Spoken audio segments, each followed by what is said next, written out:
Open ஸ்பேஸில் எல்லாருமே எவ்வளோ குளம் வெட்ட முடியுமோ அவ்வளோ குளம் வெட்டிட்டு சுற்றி புற மக்கள் வாக் பண்ணுறதுக்கான ஒரு வாக்வே செடி கிடியெல்லாம் வச்சான்னா கண்டிப்பாக தண்ணி எல்லாமே அதுக்குள்ளே போயிடும், ப்ராப்ளமே இருக்காது.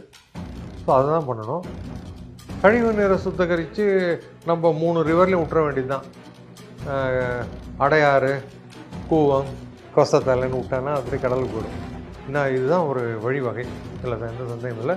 வீட்டை சுற்றி சிமெண்ட் போடக்கூடாது, மண் தரையா இல்லை பேவுடு ஸ்டோன் போட்டு அதில் கேப் இருந்தால் கூட தண்ணி உள்ளே போயிடும். அதில் புல் மாதிரி வச்சோன்னாக்கா அது வழியாக உள்ளே போயிடும். இந்த மாதிரி தான் நம்ம யோசிக்கணும்.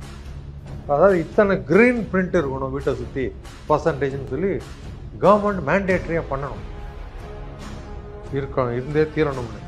அதான் ஒரே வழி.